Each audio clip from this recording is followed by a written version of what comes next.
Way, shape, or form accusing Kendrick of having bots for the views that we're experiencing or seeing on this video. This is the most anticipated music video in years. Which already has DJ Akademiks questioning if Kendrick is paying for views. And there are so many little nuances riddled within this video. I didn't see this video before I played it. Wait, I never questioned that. Yo, wait, I just literally said it just now. Wait, hold on. Is this nigga talking to me right now? Wait, hold on. What's going on? It's pretty much kind of doing like a form of burpees. You know what I mean? Who said that to my act? You don't know nothing about working out, man. Man, stop playing, man.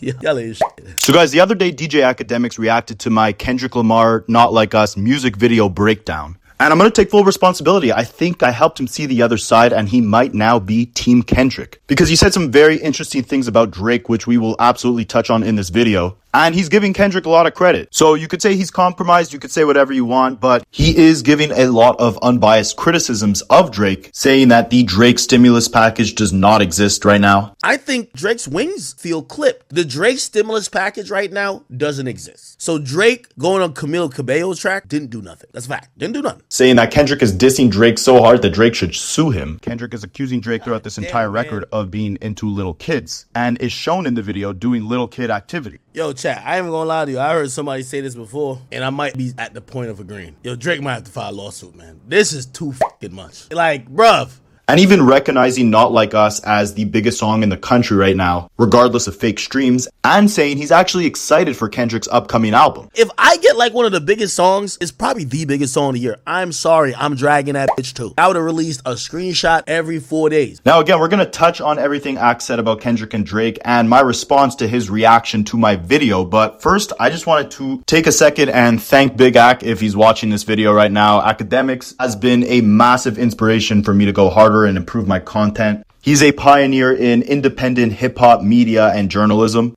and really paved the way for guys like me and every other creator that you see in the space today. Ak, if you're listening, bro, I want to let you know you've been a massive inspiration for me. I've been watching you since I was in high school when you were covering the Lil Wayne and Young Thug beef and the Drake and Meek Mill beef. I was watching Everyday Struggle every day on my lunch break, even when Star and Wayno replaced Joe Budden. And your come up has been super inspiring, bro. Like, I've heard you say you used to work some crusty job, and anytime some sort of hip hop news broke out, you would run to your car and just record a quick video just to make sure you were the first to cover the news. You sped up your voice at the beginning of your intros just to get people a little bit more hooked. You've changed the game, and I learned a lot of my content creation skills and how to deliver information to the world from you. And as a relatively newer creator, I was literally just tuning into your stream on a random Friday afternoon, and seeing you react to my video is probably the biggest W I've taken so far in my short time making content. So I can't express my appreciation enough, man. I hope you enjoyed my video. I hope you weren't too upset that I was calling you out for your Drake bias. And I hope one day we could chop it up and I could hop on the stream, talk hip hop, and just learn from you, bro. But again, I can't express my appreciation enough. And I'm using your shout out as the intro to my future videos. So guys, let me know what you think. I know my editing game is not the greatest, but we're getting better, all right? So check it out, and then let's jump into everything Akademiks had to say about Drake, Kendrick, and myself. There's a lot of little nuggets in both of their disses that if it wasn't for these breakdowns, and salute to, you know, guys like this, Rapaholics and everybody else, because I think they directly get it. So let's start off with the fact that at the beginning of the video, Akademiks does a whole monologue where he's basically saying he does not think Kendrick Lamar paid for views for his Not Like Us video. Then he hits play on my video, and immediately I call him out for saying that he was speculating that Kendrick was paying for views. When Kendrick drops music, he's the only nigga I've ever seen that the YouTube counter is actually accurate for the first few hours. It's always accurate. If you drop any big video, they usually pause it at certain points and they validate streams. Like, I was shocked that they even showed that it was 500,000 in like 20 minutes. I'm pretty sure his team contacted YouTube before to say, hey, we're dropping this. And maybe they're probably allowing certain shit that they probably don't allow with every other video. Way, shape, or form accusing Kendrick of having bots for the views that we're experiencing or seeing on this video. This is the most anticipated music video in years. Which already has DJ Akademiks questioning if Kendrick is paying for views. And there are so many little nuances riddled within this video. I didn't see this video before I played it. I never questioned that. Yo, I just literally said it just now. Wait, hold on. Is this nigga talking to me right now? Wait, hold on. What's going on? No, I didn't say he's paying for views for the video. The song, I'm telling you, there's proof that it was botted at first. Of course, like overall, it's primarily organic streams. The music video, I have no knowledge of it being botted, and I don't think it's botted. Truth be told, like, it just is what it is. Biggest moment, biggest video.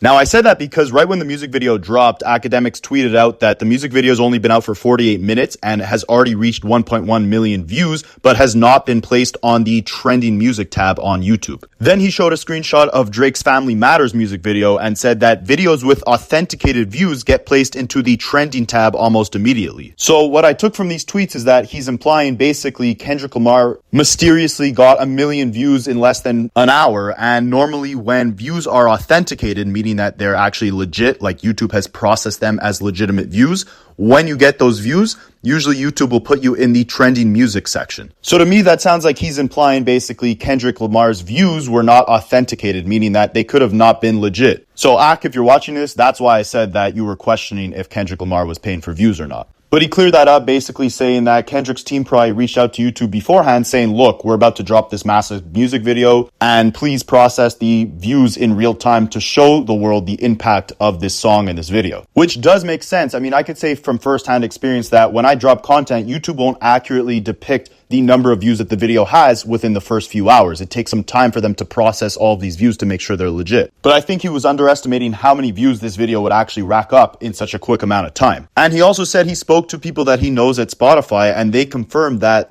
the streams of the song were also all legit. Kendrick never paid for any fake streams. Because if you guys didn't know, a couple weeks ago, Academics had this guy on his stream who basically accused Kendrick of paying him for fake streams for his song Not Like Us. And that could have been believable only because it's a common practice within the industry. I did a whole video on this and you guys didn't like it very much, basically saying that I was glazing Drake, but it is a very common thing in the industry for an artist to fake boost these streams of their song by paying someone to set up bots to basically play the song over and over again, so it seems like it's a lot more popular than it actually is. But the circumstance with this song was obviously different. It came at the height of one of the most popular rap beefs of all time, and saw Kendrick going back to his roots and giving us one of his biggest bangers in years. And with the world so thirsty for new Kendrick music, no Diddy, it makes sense that the song is as big as it is. And Academics confirmed this, saying that people at Spotify were letting him know there were no fake streams in the making of the success of this song. Now, in my video that Academics reacted to, I also said that Kendrick really hasn't been milking this beef or this song, and that he's a lot more active than people give him credit for. And Academics basically told me to stop the cap, that this was disingenuous, but it's true for a couple reasons, right? Now, Drake fans or DJ Academics could say whatever they want. They could say that Kendrick is riding off the hype of this song and that Kendrick... Why does this randomly measure me? Fans only eat when he's dissing Drake and that he doesn't release any other music. But he's showing you otherwise. He's premiering new music within this video and showing you that this is...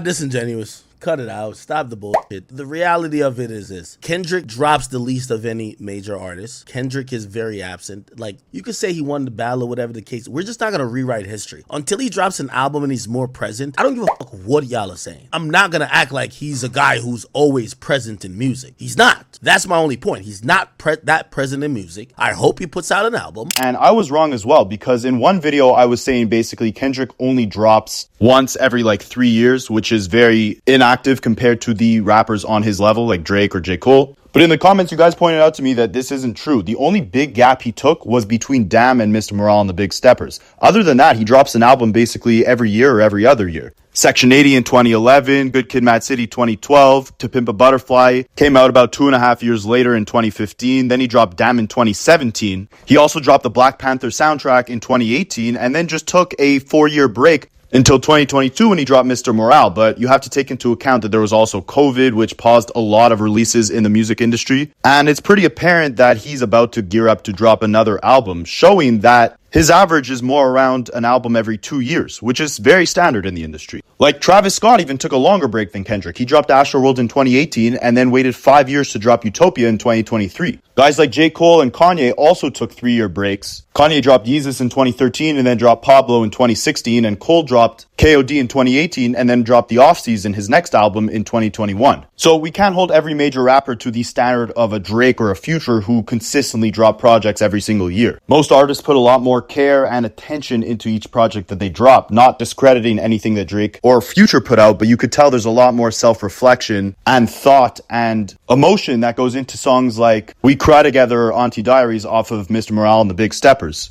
versus a random song off a Drake project. It's a quantity over quality type of thing. And it speaks volumes to the impact that Kendrick has, where he could disappear for 3 to 5 years at a time, but his projects like Good Kid, Mad City, and Damn are still getting more daily streams than most Drake projects, and have more total streams than most Drake projects. You can say he drops a smaller quantity of music than the average rapper on his level, but when these projects have the impact that they have, both commercially, critically, and culturally, that quote-unquote activity argument is invalid because Kendrick really doesn't drop that much less frequently than the average rapper, aside from guys, again, like Drake or Future who drop every single year. And those projects have a lot more staying power than the average major label rap album, proving that even when he is inactive, his influence and impact and dominance on the culture is very much felt even when he's not around. Another reason why he told Drake that Prince outlived Michael Jackson. Another thing academics said is that even though Kendrick's fiance was dancing in the music video, it doesn't disprove any of Drake's claims that he did abuse her in the past. It just makes them irrelevant. I won't say fabricating a lie. I'm just saying it don't matter. Like, if somebody says, Kendrick, you beat your girl's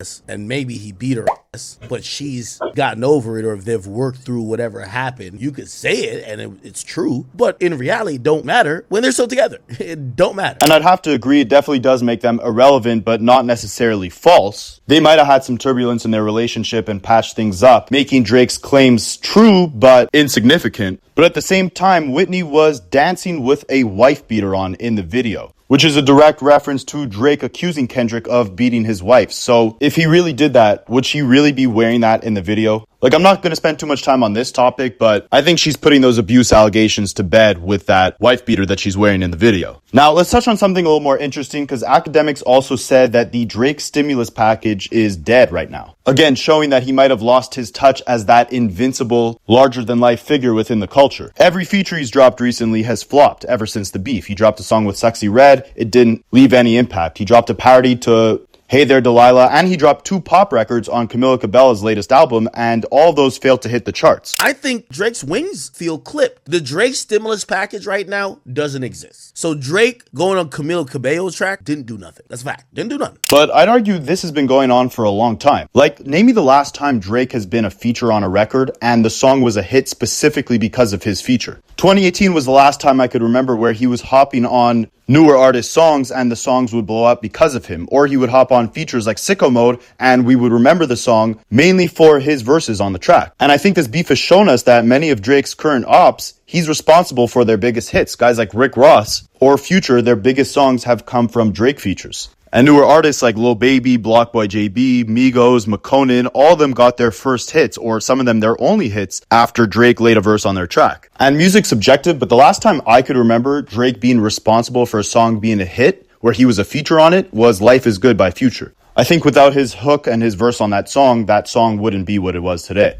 But even their number one hit song 2 years later, Wait For You, I don't think Drake was responsible for that being a hit. The reason that song blew up the way it did was because of the hook that Tems laid on that track. And I think when we turned into the 2020s decade, Drake was worried or at least confused about where his legacy would lead him within the new decade. That's when he dropped Dark Lane demo tapes, which Kendrick referenced in his Not Like Us music video. And I think that's really when the Drake stimulus package died. I think that's when he was not ahead of the culture, but he was trying to catch up with it. If you go back to Dark Lane demo tapes, a lot of the biggest songs off that project were him doing his best impersonation of the artist that was featured on the record. Look at songs like Pain with Playboi Carti or Demons with Fabio Foreign. He's completely adopting their style on his performance within those records, and he's continued to do this throughout the decade. Look at songs like IDAGF with Yeet or Rich Baby Daddy with Sexy Red. Like, those are records where Drake is stepping into their world. Very different from his features in the early 2010s decade, like No Lie with 2 Chainz or Versace with Migos, where he brought his own style to his performance on those tracks. And again, the numbers don't lie. Aside from songs like Wait For You or Life Is Good with Future, we haven't seen a massive Drake feature turn into a hit record in this entire decade. Like, I bet you guys forget that he had a feature on the latest Yeet album, or he had a feature on Culture 3 by the Migos, or he was dissing Kanye on Trippie Red's album a couple years back. a lot of these features didn't have that same impact that his earlier features did. And he used to say, you know, when he hopped on your song, it was like Drake featuring Drake. It hasn't felt like that for a long time, which isn't to say that he's not going to continue innovating or dropping hits consistently throughout the rest of the decade. But as far as the Drake stimulus package, I think that's been dead for a while. And aside from that, Akademiks also touched on what's next for Drake in his career, how he's going to maneuver himself out of this loss that he took to Kendrick. Before we touch on that, I also wanted to mention, because I forgot earlier in the video, Akademiks was saying it was cap when I said that Kendrick was not milking this beef or the success of his Not Like Us record. And he really isn't. If I get like one of the biggest songs, it's probably the biggest song of the year. I'm sorry, I'm dragging that bitch too. I would have released a screenshot every 4 days. Like I'm surprised they released 2 screenshots like the day before it came out, right? And by the way, I don't think that he's using this battle with Drake for nothing. I think he just don't like Drake. The guy's lit. Like, I'm not gonna act like he's not lit. I mean, if you go back and look, he's dropped a couple tweets announcing the release of the video and of his concert and of the song itself. But otherwise, all he did was perform the song a couple times at a concert and release a video for it. If Drake was winning this beef, we would tell him to do the exact same thing. When he was dissing Meek Mill, he had a bunch of memes of Meek Mill at his OVO Fest as he was performing back to back. When he was beefing with Kendrick, he dropped the Family Matters music video. If he was up in this beef, the narrative would be completely different. We wouldn't feel like he was milking the success of his victory within the beef. But because Kendrick is typically quiet, and because this record was so successful, whenever we see him doing something slightly related to the record, it seems like he's milking it. But meanwhile, he's been quiet on social media. He hasn't done a single interview. He hasn't spoken about the song at all. He's just kept it strictly focused on the art. He performed it a couple times and he dropped a video for it. I wouldn't be surprised if the track wasn't even on his upcoming album. But I do think he's hungry to keep going. I think that he would love for Drake to drop a subliminal to reference this beef in the slightest, just so he could come back and attack him ruthlessly, because I think he's been prepared this entire time. Before he even dropped a diss record, there was rumors that he had a Drake diss kept in the tuck for the last 4 years. And he said multiple times that he has 5 more diss records tucked in the stash. Kendrick did say that he has 5 more records tucked in the stash, so I would love to see this beef reignite and see Kendrick actually dissing Drake again. It's very possible. Nah. I think we're good off of this. And I think he really just hates what Drake stands for and what he brings to the culture. And in Kendrick's words, how he quote-unquote colonizes the culture. And I think that he is more than happy to continue assassinating everything that Drake stands for. But yeah, I don't think he's been milking this song or this beef. I think he just came prepared, and I think he's focusing strictly on the art. And when the art is so massive, when the song is as successful as it is, it's going to feel overplayed. It's going to feel like he's milking the success because we don't hear from him that often. And when he drops a bomb like this on the world, it's simply inescapable. Now, as far as what's next for Drake, Akademiks also tweeted out that there's new Drake music on the way and that anyone who has switched sides on Drake in the next 6 months should not be speaking because Drake is going to prove everyone wrong. There's been rumors that he's about to drop a track which samples Man on the Mirror by Michael Jackson because he followed one of the writers of that record on Instagram. And since his beef ended, I mean, he deleted every single one of his diss tracks off social media, but he's also released 4 new records since the beef quote unquote ended. So I don't think he's going to tuck away into hiding. I think he's ready to drop more music. And I've said this in previous videos. I think the best thing for Drake to do right now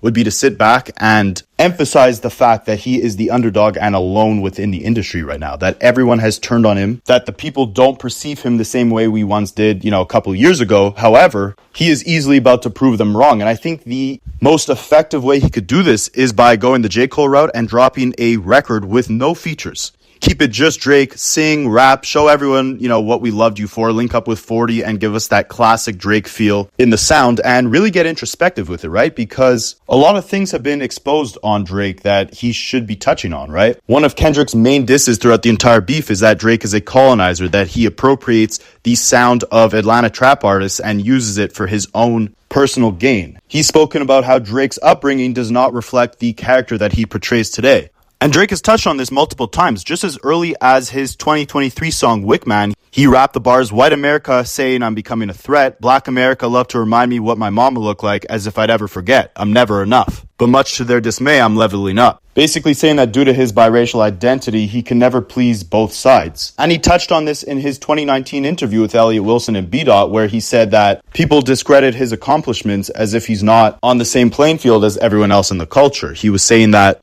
as he was winning Artist of the Decade, no one would label it as a black man winning Artist of the Decade because it's him. And I think that's a topic he should definitely touch on within his next project. I mean, that was the basis of one of Kendrick's most ruthless attacks against Drake within this entire beef. And something that Drake hasn't really touched on a lot in recent memory. Like, he doesn't touch on his upbringing or his relationship with his father and his mother and how both of their cultures shaped him into the OVO that he is today. So it'd be refreshing to hear Drake go back and reflect on his childhood and the possible lack of acceptance that he received from both sides. We also haven't heard him really touch on any of the beefs that he's had in the past unless it's in petty Instagram captions. I think he should go back and reflect on the losses that he took to guys like Pusha T, his issues with Joe Budden, Kanye, the difference in his battle with guys like Meek Mill versus guys like Kendrick. Like, Drake has kept hip-hop exciting for the last 10 years just based off all the feuds that he's been a part of. And aside from a couple sneak disses, we never really hear him go back and actually speak on these beefs and the impact that they've left on his legacy. I think that's something that at this point in his career is very important to touch on. And beyond that, I mean, Drake is notorious for stealing other rappers' girls. Basketball players too. I mean, there's countless references. Baby Keem rapped on Family Ties saying number 2's DMing my girl. That's cool. I don't ask why. Basically calling Drake the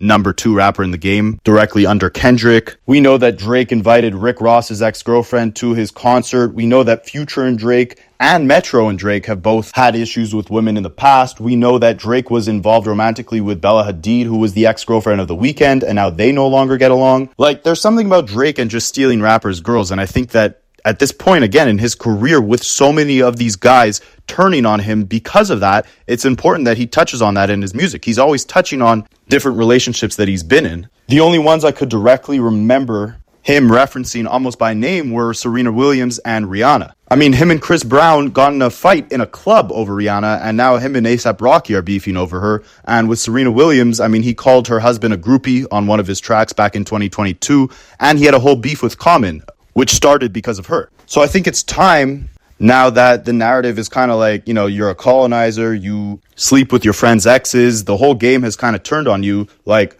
talk about all that. Reflect on that. Give us some actual introspection instead of just petty sneak disses. And give us that signature Drake sound. Link up with 40. I mean, you have an amazing team of producers behind you. And do it with no features. Show the world that you can make a comeback album and make those hits that we loved you for throughout the entire 2010s decade. You could do that all with no help because the whole industry has basically turned on you. I think that would be the best way to make a comeback and prove everyone wrong. And I'll leave it at that. Again, Big Ak, if you're watching this video, I appreciate you so much, bro, for reacting to my video initially. I don't think you know how big of an accomplishment that is for me, especially considering how long I've been following you. Like, you, Joe Budden, Elliot Wilson, you guys are some of my biggest inspirations when it comes to discussing the culture and keeping things interesting. And hearing you shout out my name or my channel's name and recognizing the work I've been putting in is only inspiration to keep going harder. Let me let this guy play. I think his name is Rapaholics. Now, the video starts off with Kendrick in a room surrounded by a bunch of dancers, with each one of them wearing red and blue flags tied together and shirts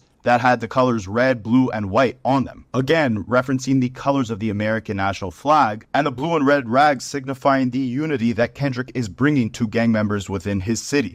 That's kind of good. The red, blue, and white. There's a lot of little nuggets in both of their disses that if it wasn't for these breakdowns, and salute to the What's the Dirt and, you know, guys like this, Rapaholics and everybody else, you would probably miss, because I think they directly get it. We might have different opinions on this beef, but you're a massive inspiration, bro. You always have been. I've been watching you since I was in high school, and I hope we could collaborate one day, and I hope that you watch this video and give Kendrick a little more props, all right? Because he deserves it. He did a pretty good job with this whole beef. So I'll leave it at that. Let me know what you guys think in the comments. What's next for Drake? What did I get wrong? What did Ak get wrong? When is Kendrick dropping an album? Is he milking this entire beef? Or do you guys want to hear another 10 diss tracks from him? Let me know, and I'll catch you in the next one.